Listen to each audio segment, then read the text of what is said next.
Hey, everybody, and welcome to the new episode of the Triathlete Podcast. I'm your host, Ram, and today I have a very special guest on the show, Lance Carter.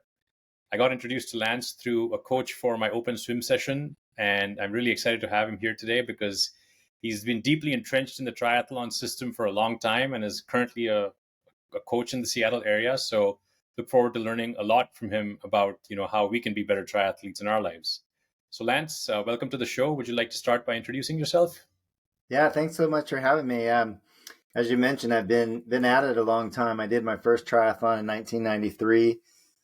Uh, that led to wanting to open my own running store. So moving to Seattle and went to work at Super Jock and Joe with really the main idea of using that as an apprenticeship to learn everything I needed to know about running a running store.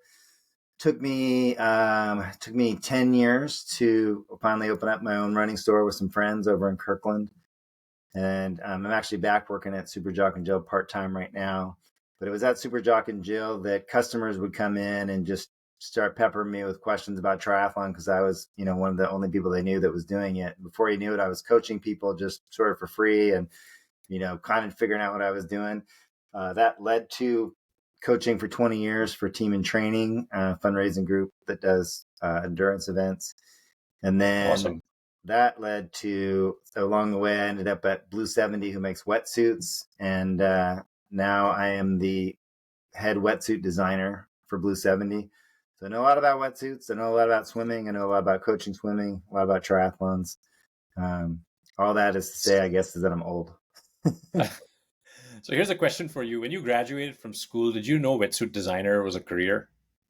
No, and if I did, I'll tell you what. If I have never had more fun in any job that I've done, and I've always said selling shoes is one of the funnest things, the most fun things that I've ever done in my life, and I mean it. And when the day comes when I no longer need money, you're going to find me working in a running store. I might be like 80 years old, and if they'll have me, I'll still be there, working 2 days a week, fitting people running shoes because I love it. But designing products, the creativity it allows me, and then solving problems, because mainly what I do is I listen to the complaints of our customers, and then I go about figuring out how to fix product or make it better. If I had known that, I straight away in college, I would have done everything that I needed to do to become a product designer and work for, probably somebody like Nike or Patagonia or, some brand. Interesting. Yeah, it might be too late to go back and start over, though I've thought about it. I was like, man, well, maybe I just go back and start over again. But I already get to do the product design now. That's So awesome. yeah. Very cool. One of the things that struck me about your story when you and I were catching up before the show was how athletics and fitness has constantly shaped your life, and I think that's a theme that we can certainly share with everybody today. I'd like to go into it through the course of the show. Why don't we start right at the beginning? How did you end up with your first triathlon? Yeah, I really didn't even know what triathlon was. I was 22 years old. I was dealing with some fairly serious depression, and I had read the book Unlimited Power by Anthony Robbins, and there was a chapter and a quote that really stuck with me. Which, I mean, I'll butcher the quote, but it was something like, "People are not lazy; they just have impotent dreams." That is, dreams and goals that don't inspire themselves. And then in the chapter, it was talking about to create massive action, you have to create massive goals. And if you could find some massive goal that was inspiring enough to you, it would motivate you. So I was on the lookout for something, along those lines, and I didn't know what it was, and I was getting ready to go to work. I was working as a busboy at a Mexican restaurant in Chico called Tres Hombres, and as always, when I'm getting ready for work, I like to throw some sports on the TV. And this is 1992, so this is back when there was ABC, NBC, and CBS, right? So no streaming, you couldn't, there was no really choices. So I'm flipping through those three channels, and nothing's on except there's this bike race. I think what it is, it's on. So I start watching it, kind of getting ready, brushing my teeth, doing my hair, all that good stuff. And then I just get hooked in, and it's the Ironman triathlon. I think it was on NBC Sports. And I see people biking on the Queen K, and then they cut to people running. And then as the show gets towards the end, that for those people who watched it, they get into the regular everyday people who are trying to beat the midnight deadline, and they're walking and they're talking to themselves. And I was just instantly hooked. And at that point in time, I was like, this is it, because I loved being athletic. Although at that time I only ran 2 miles to stay in shape for basketball. The only bike I had was a mountain bike, which got me to class and back. And I thought I knew how to swim. So that was it. I'm like, I'm doing Ironman. I'm doing Ironman Hawaii. I'm going to do an Ironman. That was the massive goal. And it did lead me to take all these actions. So I found in Santa Rosa, California, they had a race called Vineman, and it was in July of 1993. So I'm like, perfect. There's my Ironman that I put this intention out there. So I'm going to sign up for that. Really didn't know. The only thing I knew was that there was a marathon at the end of it, right? And I'm like, well, I know what a marathon is, so I guess I better start training. So I start riding my crappy mountain bike, start running a little bit more, go down to Fleet Feet to buy Triathlete magazine and talk to the owner and see what I could figure out. And then it was like, that was like November, December. So coming in January, we're going to start the winter quarter. And I'm flipping through the syllabus at Chico State, and there's a course called Triathlon 101. And I'm like, this is divine intervention, right? This is perfect. Sign up for that class. First class was a lecture. And then the second class was a swim workout. So I'm like, this is great. So instructor says, all right, everybody, just get in there and warm up. So I start swimming, my head's out of the water. I don't know how to breathe, but I think I know how to swim. And then I see the instructor like kind of running fast down the side of the pool, meets me at the other end. So this is only one length of the pool. And she stops me and she's like, that the prerequisite for this class was that you said you knew how to swim, right? And I'm like, yeah, because, I think I know how to swim. And, clearly I don't, because I'm not putting my face in the water. And she's like, I'll let you stay in the class if you promise me to go to this master's workout at least 2 times a week. And I was like, fantastic. I had no idea what master's was, but if she was going to let me stay in the class, then I was all in. So fortunately for me, the master's coach was phenomenal, and he would just give me one thing to work on, to start with lowering my head or slowing down my kick. And I'd work on it for a couple of weeks. And then when he would see that I had accomplished that, he would give me the next thing. And just by going to, like 6 months of his master's workouts, I became, I did my first Ironman an hour and 10-minute swim, which is really good. And, now I can regularly do a 70.3 under 30 minutes. And I've done most of my Ironmans between 59 and 100 or a minute, hour, 3 minutes.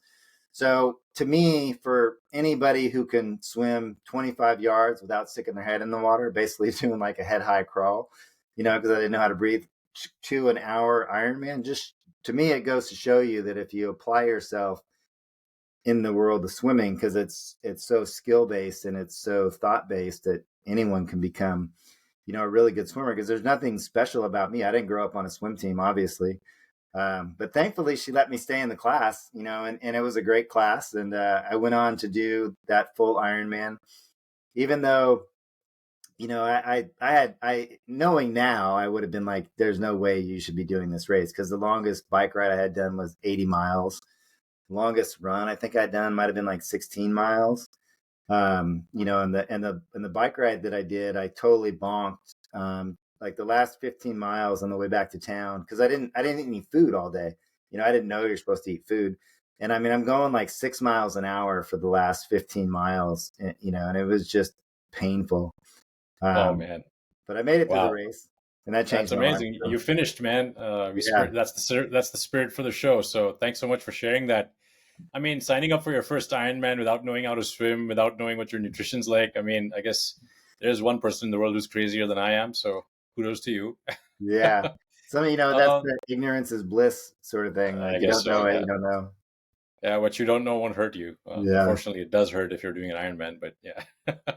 um, but interesting. So you mentioned that you kind of signed up for it after having an episode of depression. So if you look at sort of where you started that emotional journey and where you ended it at the Ironman finish line, how did that feel? That was amazing. When I talk about it now, I still get goosebumps, but it completely changed my life, because, going into it, I had rather low expectations of what, that I thought I could do. And when I crossed that finish line, it totally blew my mind about what I was capable of. And I remember it was like a week later, I started thinking about, well, now that I've done that, what else could I do? Because I got so much out of going to the Fleet Feet in Chico. I was like, this is what I want to do. I see this guy behind the counter, and he's older, 40s probably, but of course then I probably thought he was, super old. But he's making a living. He's got this running store, and he's helping people. And the guy at Fleet Feet actually happened to be the same guy who coached the Masters swimming. So I was like, man, that's what I want to be when I grow up. And so how do I open up a running store? And that's what led me to wanting to open up a running store. And like I said, it took so 2004 is when I opened it with a couple of friends. So it took 10 years. But I just got to stay on that path. Amazing. And that really changed the entire trajectory of my life. Completely unexpected. I had no, it's just one thing led to another. Yeah. Interesting. So the transformation, do you feel it was more, you didn't know what you were physically capable of? You didn't know what you were mentally capable of? All of the above? It was more mental, I think. I mean, certainly physically, like doing an Ironman is, that's a long day. But it was more just, the limitations on myself mentally. Like I never would have thought that, I could open my own running store. But, once I had that, like, hey, what else am I capable of? I just started focusing on it. And like a lot of things in life, when you start focusing on it, things come your way. Yep. So yeah, it was Interesting. definitely a blessing. Very interesting. The passion with which you speak about selling shoes, or running your own store rather, it reminds me of the book Shoe Dog. Beautiful book. Phil Knight one. Yeah, I haven't read that one. I Yeah. should read it. It's good. People often, just refer to me as a shoe dog, but I think that's just common. If like you sell shoes for 20 years, there's like, well, but anybody that I work with, we're all the same. We're all just a bunch of shoe geeks. A new shoe comes in and you've never seen such an animated conversation. Amazing. Cool. So fast forward, you start your own running store. Congrats on that. I mean, amazing to own your own business for so long. How did that get you into triathlon coaching? Yeah, so I actually got started in triathlon coaching well before I opened my own store. So It was at Super Jock and Jill, where it was just customers would come in. And, again, this is 1994, 1995. So triathlon wasn't, then what it is now. Back then, you had to really search for somebody who had done a triathlon. And so customers would come in and they would say, hey, I heard you did a triathlon and I'm doing the Seafair. Like, what do I need to do? And, and then of course, in the beginning, I'm like, well, who am I to tell you what to do? Like, I don't know anything. But then you kind of realize, well, I guess I've done now, a couple of years with the triathlon. So I guess I do know something, and so I would just say, well, this is what I've done and this is what's worked for me. This is what didn't work for me. Initially it was just giving advice, and then for better or worse, when you give somebody advice, they're like, hey, I need you to coach me. And you're like, I don't have time for that. And then, you're next thing you're writing workouts on Excel and printing them out and giving to them. And, this is way before Training Peaks and way before any software platforms. And so you're just talking to them on the phone twice a week. Well, how did that feel? And just going back and forth. And then it was around 2000 or 2001 that Team in Training was looking for some triathlon coaches to put in their first ever triathlon program, because they started off as a marathon program. So myself and my friend Wade, who also happened to be one of the people that opened the running store with me, we were the first two coaches to put in the Team in Training triathlon program. And that was a little bit daunting because we had to create the entire program. We had to create everything. We had to find a pool to swim in and coach people, make the full schedule. So that led to Team in Training, which, really got me into coaching, not really full time, but, a lot of my work. And then, sorry, my dog's over here chewing on a toy. No problem. So that got me into Team in Training. And then, really, like when we opened Everyday Athlete, I was always coaching about 5 people, just sort of for fun, and then to keep me involved. And it's a really great way of giving back. And it's always great to see that people go through that same transition, people who never thought they could do a 5K or a sprint triathlon, and then they finish and they're just over the moon, and see how they too went through that same transformation of, what more am I capable of? So that's what's always kept me coming back. And then it wasn't until about 6 months ago that I decided that I wanted to create a living with more of a remote work opportunity. So I gave up a large part of my job at Blueseventy to go remote. So I still do some of the design work, mostly the wetsuits and a few other products. But then I started coaching more full time. So that's what I'm doing now for the last couple of months. I've been coaching, the part-time work at Blueseventy and then 20, 30 hours a week of coaching. So that's great. And it's really cool now to coach, more athletes because that's definitely a passion of mine. So I think that's Amazing, man. the I the mean, arc. the story, your arc is so inspiring at so many levels because, as growing up, you always hear people say, follow your passion and it'll lead to good things. And I guess you're an example of it in some sense because you kind of organically stumbled into it maybe initially, but enjoyed it so much and it meant so much to you that you've been able to shape a career out of it. So, that's inspiring in its own right, in its own way, I think, to Yeah, see and that's hear that. true. Though there were some very lean times when we owned our own running store that I would probably say be careful about following your own passion. But yeah, That's true. that is true. But there are a lot of hard times along the way. That is true. Very true. Cool. So, as a coach, I'd love to pick your brain a little Yeah. bit about, what you see in the field nowadays, right? So, I've been a beginner. First up, as a beginner, how should I set my goals? How should I measure my progress? The one thing about the great about being a beginner, especially a beginning runner or beginning cyclist, is for a couple years you get better just by doing the sport. I remember back then, every time I would do a 5K, I would set a new personal record, a new PR, and I was so stoked. And then a couple years go by, and all of a sudden it's not so easy anymore. But for anybody that's out there that's in that place where they just got started and they run their first 5K. I remember the first time I ran 5 miles, and I remember the first time I ran 8 miles. I couldn't believe that I had actually just ran 8 miles. And so to over those years, you just get faster. So I think initially for the beginner, what I would look at is consistency. Is just the more you're consistent, the better you're going to get. And you really don't even need to track that much or worry about that much. When you go through all the coaching seminars, there's three main things that affect a person's fitness. One is frequency, which is the amount of time that you work out per week. So if you do run twice a week, that's frequency. You could improve your fitness by running 3 times a week or 4 times a week. The other is intensity. So if you're doing everything at a slow pace versus doing some speed work, right? If you change your intensity, that'll improve somebody's fitness. And then the other is duration.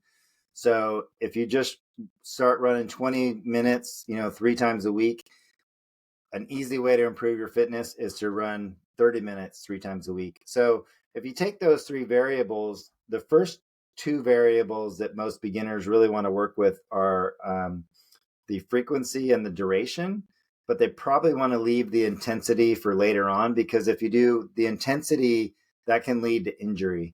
So Mm-hmm. initially, if you just work on, can I work out more days per week, work on your frequency, and or can I improve the duration? So if the longest run you've ever done is 20 minutes, ask yourself, can you go 25 minutes and can you go 30 minutes? And as you do that, your fitness will rapidly increase. And then, for better or worse, you get to that point where you're like, well, now I'm up to an hour and now it really doesn't feel like it. So now you got to run an hour and 15 minutes. And, anybody who's ever trained for like a half marathon or a marathon and you're doing those long runs and then when you start saying, oh, it's only 8 miles, you come a long way, right? We all have those friends like training for a marathon, like, it's only 14 miles today. But, if you're just starting like only 14 miles, what are you crazy? But it's Yeah. all relative, right? So I think initially for a beginner, I would say focus on duration and or focus on frequency, but I would leave intensity alone until you plateau. Once you start no longer hitting your PRs, whether it's a triathlon or a 5K, that's when you've plateaued, and that's when you need to start doing some intensity work. Interesting. Cool. And you mentioned that, tracking and measurement is probably not that important early in the life cycle, but that world is really confusing. When I started training, I heard about so many weird metrics like VO2 max, S wolf, and then there are, of course, the regular body health metrics like BMI and fat percentage and what else. I'm sure I'm not measuring like 100 other things. Now you can measure your sleep quality. So Yeah. yeah, what do you advocate, man? Initially, unless you're a total data geek and that turns you on and you like to read about that for enjoyment, I would say go for it. But if you're not that person, I just wouldn't worry about it, because Hmm. knowing your VO2 max, even if you know your VO2 max, it's not going to change who you are as an athlete. It's not going to change what you can do as an athlete. What's going to change is doing the work. And then, as you do the work, your VO2 max will change. But even going and getting that tested, paying $200 to find out what your VO2 max is still like, it doesn't really matter, so. And then, like, the S Wolf is for swimming, it's like your golf score, right? And so that can be helpful. Though I find that when people concentrate on too much, they actually mess up their stroke. So for the most part, I would say all those things, unless you're really into data and you're really into it, I would just try to ignore it. Um, Hmm. the main thing is be consistent. So if anything, I would recommend keeping a training log. And Hmm. I used to do mine by hand. I used to print one out on Excel, and I had a binder, and I'd fill it out every day. Now, of course, most people use Training Peaks or some other platform, but I look at my Training Peaks every day, just as I did when I had a training log, because it really helps with accountability. And so when you go to your training log and you look at it and you go, I didn't work out today, and you got 3 days in a row, it's a reminder to be like, hey, get back in there and do some workout. Or you're looking at your training log and you say, well, I see that I'm only swimming once a week, but I'm really biking and running, and I got this triathlon come up, so I need to start swimming twice a week. So I would recommend just keeping a log, and make notes. Make notes about how you felt on a workout. Make notes about what workout you did. Um, the great thing about like using a schedule or having a workout is that if you do a race, say you do the Seafair Triathlon, and then next year you want to do the same race, well, you can go back and you can look at your schedule, especially if you use something like a software platform like Training Peaks that has it all in there. And you can say, oh, this is what I did, and this is the race that I had. So if I want to get a little better, how can I change those workouts? What went well, what didn't went well. A lot of times you go back and you look at your training log and there's a 2 week block where life got in the way and you didn't do anything, or you see those blocks where you really had, solid workouts 5, 6 days a week. And you also see that your fitness got really, better. So training logs are excellent for future coaching of yourself, or, working with a coach. So keeping a training log, I'd say, is probably one of the best things you could do Yeah. for any athlete. Um, and they're First easy principles, now. basics. Yeah. Especially now, Yeah. most people have a Garmin, and your Garmin will auto sync to Training Peaks, so you don't even really have to do anything, except that when the link goes down like once a week, you got to go in there and fix it. Interesting. I mean, yeah, that sounds like a very simple first principles, basic approach, which pretty much anybody can do. I mean, don't need to get lost in the noise of what tech to use and what metric to use. Just go with what feels right and And I, log I it, I feel like guess. you kind of mentioned it, like, so you get bogged down in that stuff, and you're so caught up in your S Wolf or your VO2 max that you're not exercising, and that's Yeah. worse, Yeah. so get the work in first. Yeah. Yeah, and a lot of ways, as athletes, we really like to make things complicated and confusing. And then oftentimes as coaches, we have to try to really explain things, to simplify things to people, because that, at the end of the day, it's really the simple stuff. But it's a tricky cycle. And the whole coaching industry, I think oftentimes the coaching industry likes to make it seem maybe a little more complicated than it is, because if you can make the athlete feel like they don't know what they're doing, they probably feel like they need to hire a coach more. But Hmm. I think in a lot of ways we would be doing people a service if we simplified things. Got it. I mean, on that note, do you see any mistakes that beginners typically make? The biggest mistake I see, like with beginners, for cycling and even for running, is their cadence is really low, especially with cycling. I'll see people out there riding and their cadence is like 60, and I Hmm. try to work with them and they oftentimes, beginners don't know how to change gears on a bike, and so they're riding around like in the Seattle area, say Mercer Island, where there's a lot of hills, and they're using one gear, and their legs are either going really fast or their legs are going really slow. So learning how your gears make your bike go faster or slower, and then using your cadence to do that, I think is a big thing for cycling. do see it a bit with running as well. I think the biggest mistake with swimming is people apply what works in running and biking, which is just doing more makes you more fit and makes you faster. When you're starting off as a runner, again, just going from 20 minutes to 40 minutes, you just doubled your fitness. And if you do a 5K like every 8 weeks when you just start, you'll see that 5K drop. Your times will drop dramatically over a 6-8 month period just be by doing it more. Unfortunately, with swimming, because it's so skill based, the more you swim with poor form, the more you just reinforce poor motor patterns, Mm-hmm. and those are harder to undo.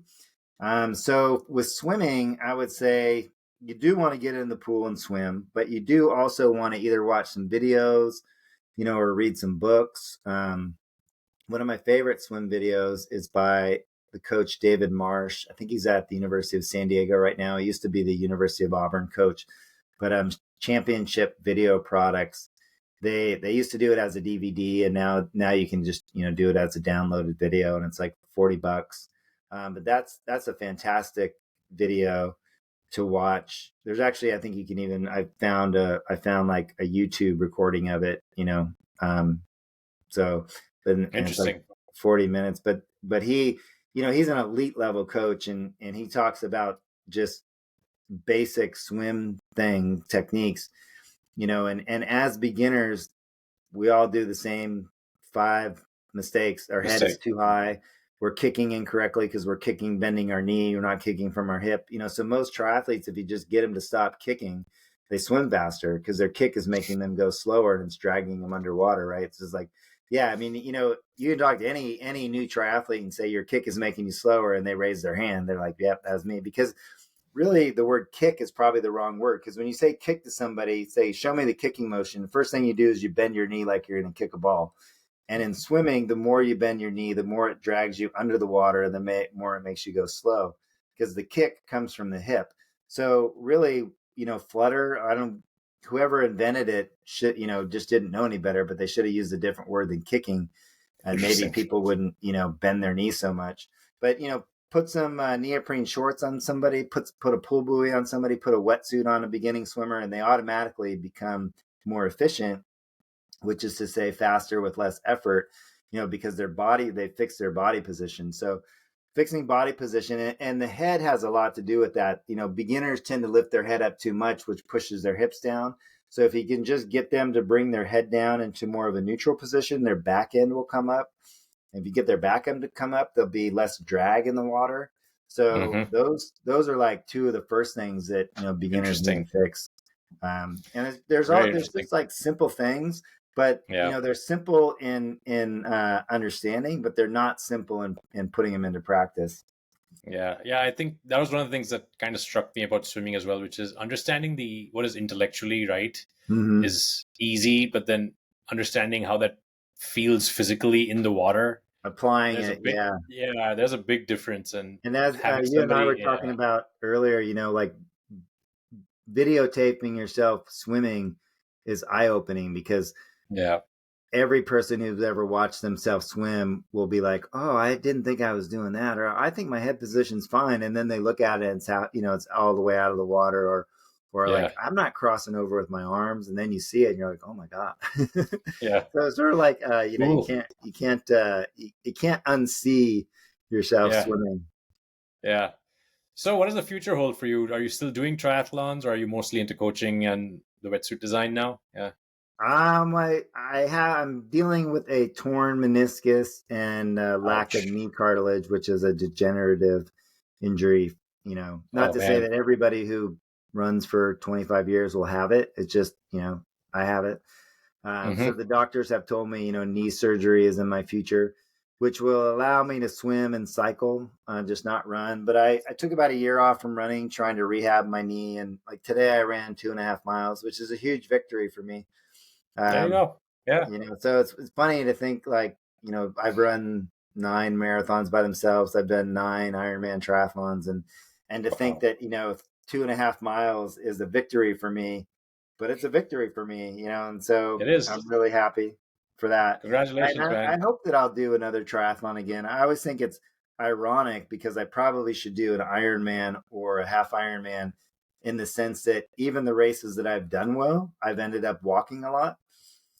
So I could be one of those people that just crushes the bike and then walks for 6.5 hours, and still have a decent time. But Man, yeah. after doing that for enough times, I'm not sure I want to be back out there. So I don't know. We'll see. Cool, cool. Well, great. I think that's a good note to end the conversation on. Thanks so much for all the tips and tricks that you shared with us, and thanks for sharing, your personal story of how fitness turned your life around. I think it's super touching, and it's surprising at some level, but not, I guess, how many people say that physical activity and fitness help them turn their lives around. It's deeply entrenched in how we think about ourselves and our own identity and our own mental capacity, I guess. And I guess your example today kind of reinforced that for me. So thanks so much for sharing. All right. And see you around the. Thanks for having me on. Bye bye. Bye.